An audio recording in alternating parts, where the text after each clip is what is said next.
এক জীবনে তিনি বহুরূপের জীবন পার করেছেন। সকাল সন্ধ্যা তার চেতনায় পরিবর্তন আসে। কখনো তিনি মুক্তিযুদ্ধের ধারকবাহক, কখনো তিনি ঘোর জামায়াতপন্থী। আর পরক্ষণেই বিএনপির হয়ে যেতে তার দ্বিধা নেই। লোক তাকে বিখ্যাত মুক্তিযোদ্ধা হিসেবেই চেনে। তার কাঁধে সবসময় গামছা থাকে। প্রথমেই সাম্প্রতিক সময়ের তার কয়েকটি মন্তব্যের দিকে চোখ ফেরাই। শেখ হাসিনা আমার মায়ের মতো। শেখ হাসিনা পালায়নি। যদি জয় বাংলা কোনো অপরাধ হয়ে থাকে, জয় বাংলা বললে যদি কাউকে গ্রেফতার করা হয়, তাহলে আমাকে প্রথম করেন, তারপর বাকি যাদেরকে করেন। দেখা যাবে জেলখানায় কত জায়গা আছে। আওয়ামী লীগের ভোটাররা যদি ভোট দিতে না পারে, আমি গামছা নিয়ে নির্বাচন করতে যাব না। এই মন্তব্যের সূত্রে তাকে চিনতে চাইলে আপনি ভুল করবেন। এবার তার কয়েক মাস আগের বক্তব্যগুলোর দিকে মনোযোগ দেই।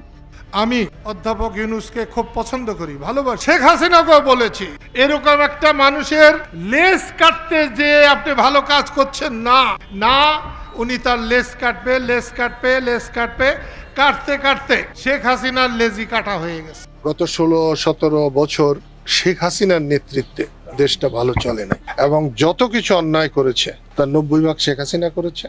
এই ভালোর মাঝেই তার কাণ্ড কারখানা আপনাকে ক্রমান্বয়ে ডার্ক হিস্ট্রিতে নিয়ে যাবে। একবার ইতিহাসবিদ মুনতাসির মামুন কাদের সিদ্দিকীর বীর উত্তম খেতাব পরিবর্তন করে মজা করে ব্রিজ উত্তম বলেছিলেন, কারণ তিনি ঠিকাদারি ব্যবসা করতে গিয়ে কয়েকটি ব্রিজের কাজ নেন। অভিযোগ আছে ব্রিজগুলোর কাজ সম্পূর্ণ করেননি। এরপর আসি শেখ হাসিনার সাথে তার সম্পর্ক ও ভাঙনের ইতিহাসে। শেখ হাসিনা 80-র দশকে কাদের সিদ্দিকীকে একটি চিঠি লিখেছিলেন। চিঠির শুরুতে তিনি কাদের সিদ্দিকীকে কল্যাণীয় বজ্র বলে সম্বোধন করেন। এরপর লেখেন, জানি খুব রেগে আছো, মনে হয় দূর থেকেও তোমার রাগ দেখতে পাই। আমার সঙ্গে তো শুধু রাগ অভিমানী করলে। আবার এও জানি যতই রাগ করো না কেন, আপার সামনে এলে সব রাগ পানি হয়ে যেতে বাধ্য। চিঠি দেই না দেখে এটা ভেবো না যে মনে করি না, সবসময় মনে করি। খবরও যে পাই না তাও নয়, খবরও পাই।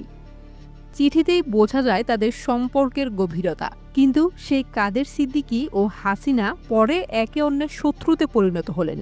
এরশাদ সরকারের পতনের পর শেখ হাসিনার নেতৃত্ব মেনে তিনি আওয়ামী লীগের হয়ে রাজনীতি চালিয়ে যান।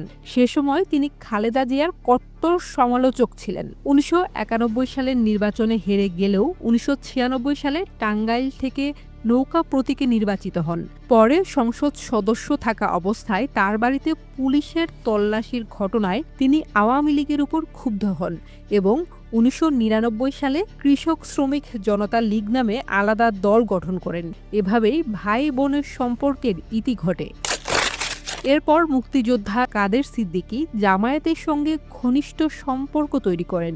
অনেকেরই মনে থাকার কথা, জামায়াত নিয়ন্ত্রিত দিগন্ত টেলিভিশনে সবার উপরে দেশ নামে টকশো করা এবং অন্য টিভি টকশোতে বিতর্কিত বক্তব্য দেওয়ার কারণে গণজাগরণ মঞ্চ 2013 সালে তাকে নব্য রাজাকার বলে অভিহিত করেন।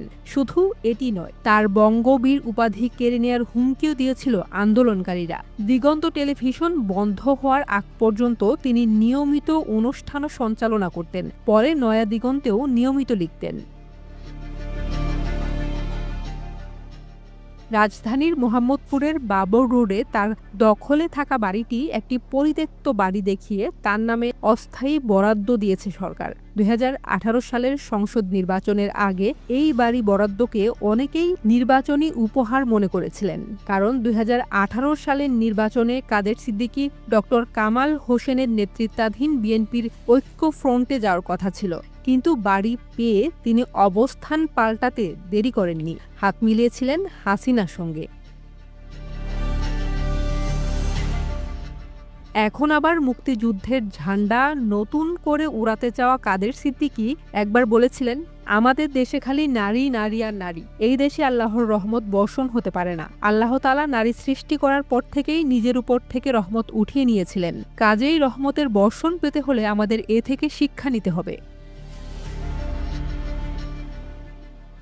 ভণ্ড যতগুলো রূপে হাজির হতে পারে, কাদের সিদ্দিকী বোধহয় সবগুলোই জীবনে প্রয়োগ করেছেন। এক দীর্ঘ জীবনে তিনি রাজনীতির নামে কেবল নাটকই প্রদর্শন করে গেলেন।